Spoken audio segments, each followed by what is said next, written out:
Mula sa bulwagang pambalitaan ng City Information Office, narito ang mga balita sa linggong ito. Mahigit 3,000 Kidapaweños nakinabang sa Kidap sa Undas 2025. Pakinggan natin ang mga detalye mula sa report ni Rizel Villote. May kabuuang 30,870 na mga Kidapaweño at mga bisita ang nakinabang sa programang Kasimenteryohan, Dadaan o Proyekto o Serbisyo o KEDAP sa kakatapos lang na Undas 2025. Bilang ito ng mga bumisita sa Cotabato Memorial Park, Kidapawan Memorial Park, Binuligan Public Cemetery, Cotivar's People's Cemetery at ang dating Catholic Cemetery na nakatanggap ng mga serbisyo mula sa Kidapawan City LGU. Ilan sa mga serbisyong handog ng KIDAPs ay kinabibilangan ng libreng Wi-Fi, water station, coffee station, ice cream, arroz caldo, BP checking, random blood sugar test, masahe, libreng sakay, manicure, pedicure at libreng gupit. At upang mas lalo pang madama ng mga bisita na ligtas sila sa mga sementeryo ng Kidapawan, mismong si City Mayor Pao Evangelista ay binisita sila habang dumadalaw sa mga puntod ng kanilang mga namayapang mahal sa buhay. Ang Undas ay nakasanayan na pagtitipon ng mga pamilya upang magbigay galang at dalawin ang mga libing ng mga mahal nila sa buhay. Tunay ngang sa Kidapawan ay pinahahalagahan ang kapakanan ng bawat bisita at mamamayan, lalo na sa paghahatid serbisyo publiko. Para sa Let's Go Luntian Kidapawan Report, ako si Rizel Villote ng City Information Office. Mga commuters na siksikan sa terminal ng Kidapawan, hinandugan ng lugaw at kape. Pakinggan natin ang report ni Lloyd Kenzo Wasay. Kidapaweño ka man o mula sa ibang lugar, hindi ka pababayaan kapag ikaw ay nangangailangan. Ito ang napatunayan ng mga commuters mula sa kalapit bayan ng lungsod dahil walang ibang pinipili ang lokal na pamahalaan sa pagbibigay ng ayuda lalo na sa mga paserong matagal na stranded sa terminal. Nitong November 2, 2025 ng hapon, hindi halos mahulog ang karayom ang Kidapawan City Integrated Transport Station dahil sa dami ng mga paserong pabalik ng Davao City. Karamihan sa mga paserong ito ay mula sa makalapit bayan ng Mlang, Matalam, Magpet, Antipas at maging sa Kidapawan City na pabalik na sa kanilang trabaho at pag-aaral sa Davao. Dahil medyo matagal ang dating ng bus mula sa Cotabato City sa terminal ng Kidapawan, marami sa mga pasahero ang matyagang nag-antay. Kaya naman, ang lokal na pamahalaan ng Kidapawan na hindi nag-atubiling bigyan ng padawid gutom ang mga pasahero. Hinandugan ang mga pasahero ng libreng lugaw at kape. Mismong mga empleyado ng KCITS ang nagsilbi at naghanda na pagkain at mainit na kape para sa mga commuters. Pati daw kasi ng City LGU ng ilan sa mapapauwing pasero ay nagugutom. Maliban sa kape at arroz caldo, may libreng tubig din na maaaring maiinom. Hanggang magtakip silim ay siksikan ng mga nakabantay na pasero. Nakasakay naman ang lahat ng mga pasero bago pa man maghating gabi ayon na rin sa Kidapawan City PNP na nagbantay sa Seguridad Overland Terminal. Para sa Let's Go Luntian Kidapawan Report, Lloyd Kenzo Wasay ng City Information Office. Mga leader ng katutubo sa Kidapawan nagpaabot ng pasasalamat sa city government. Narito ang detalye mula kay Meto Sela Ocalenya. Pinasalamatan ng mga leader katutubo ang Kidapawan City Government dahil sa suporta nito sa pagdiriwang ng Indigenous Peoples Day nitong October 28, 2025. Sa isinagawang session ng Sangguniang Panglungsod nitong Lunes, November 3, 2025, binanggit ni Indigenous Peoples Mandatory Representative IPMR Damaso Bayawan na lubos ang kasiyahan ng mga IP sa mainit na suportang natatanggap mula sa lokal na pamahalaan. Daan-daang mga leader ng katutubo at mga miyembro nila mula sa 29 na mga barangay sa lungsod ang nagtipon sa City Gymnasium upang makisaya sa mahalagang araw na laan para sa mga IPs. Sa loob ng buong araw, binalikan nila ang mga natatanging kaugalian, tradisyon at mga laro ng lahi, upang ipamulat sa mga salinlahi ng buhay na buhay ang kanilang kinagisnang kultura. Nagsalo-salo din ang mga IPs sa tradisyonal na pagkain gaya ng nilagang kamote, saging at ube. Highlight ng selebrasyon ang isinagawang kasalan sa tribu kung saan formal na pinag-isang dibdib ang mga katutubong matagal nang nagsasama ngunit hindi pa nabasbasan ng kasal o ritual ng mga leader katutubo. Para sa Let's Go Luntian Kidapawan Report, ako si Mito Sila Ocalenya mula sa City Information Office. Halos 8% nagpagtaas sa bilang ng negosyo na itala sa lungsod. Narito ang report mula kay Jalaika Kate Ganensyal. Nasa 7.88% na pagtaas sa bilang ng mga rehistradong business establishments ang naitala sa lungsod ngayong 2025. Batay sa datos, 6,099 ang opisyal na bilang ng mga negosyong rehistrado ng Business Permit and Licensing Office o BPLO ngayong 2025 na kumpara sa bilang na 5,653 noong 2024.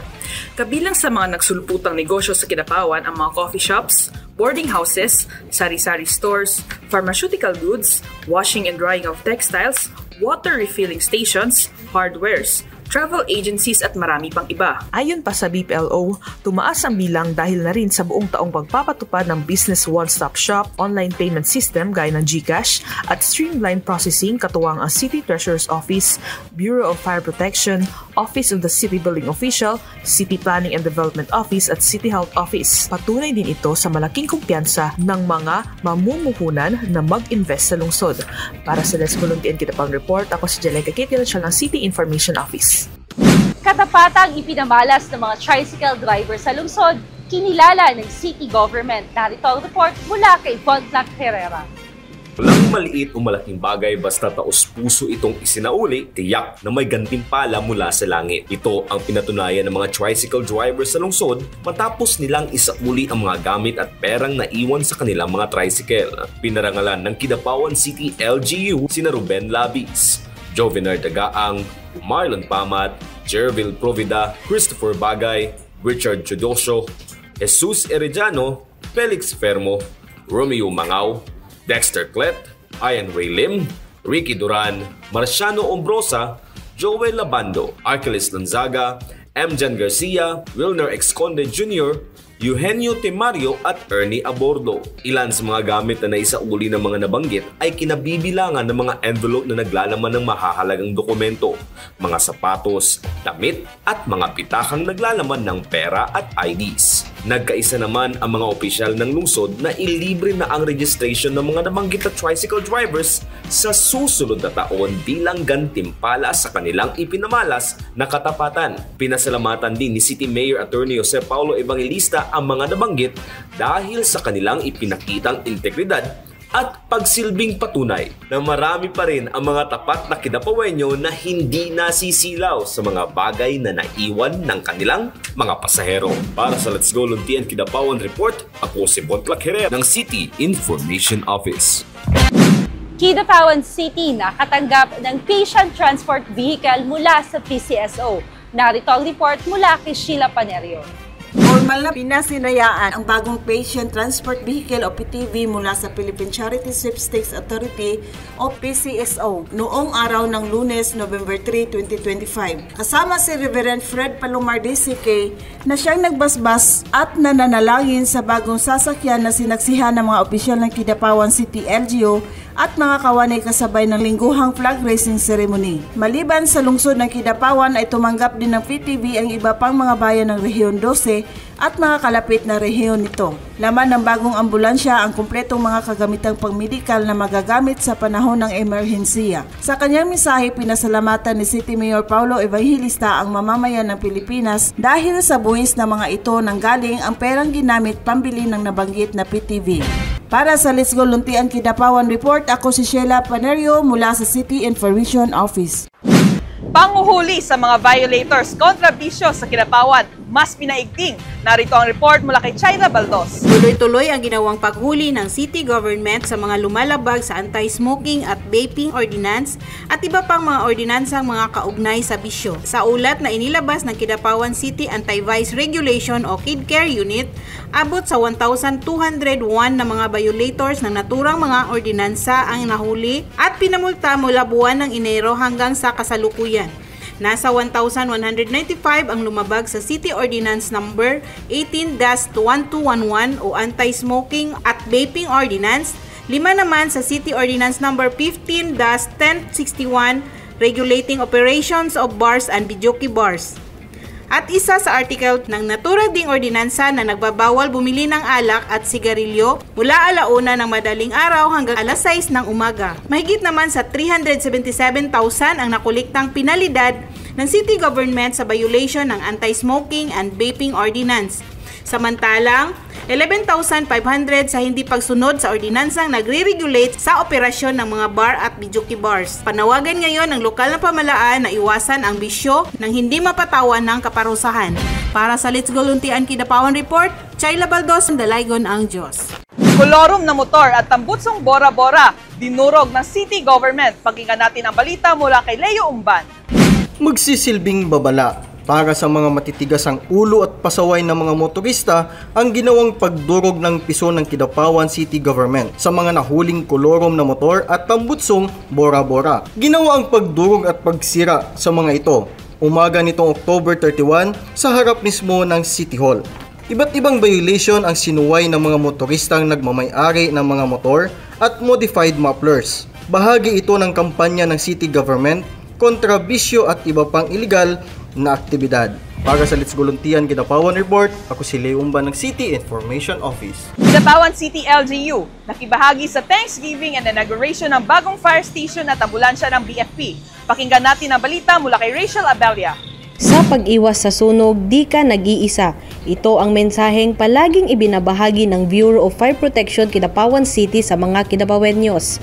Kaya naman, bilang pagsuporta at pakikibahagi rin ng lokal na pamahalaan sa pagsisikap ng BFP upang maging ligtas ang mga mamamayan ng lungsod sa sunog at iba pang kalamidad, inihandog ng City LGU ang lupang kinatatayuan ngayon ng bagong fire station sa Barangay Magsaysay. Mas malaki at mas maayos para na rin magkaroon ng lugar para sa mga ekwipo at mga sasakyan na gagamitin ng BFP personnel tuwing may sunog at kung kinakailangan ang kanilang serbisyo. Sa mensaheng ibinahagi ni BFP 12 Regional Director Fire Chief Superintendent Jerry Lamaniero DSC, pinasalamatan nito ang lokal na pamahalaan sa suportang ibinibigay nito sa BFP Kidapawan. Pinaalalahanan niya rin ang BFP personnel na panatiling malinis at maayos ang kanilang gusali, gayon din ang kanilang mga sasakyan at kagamitan dahil mula ito sa mga taxpayers.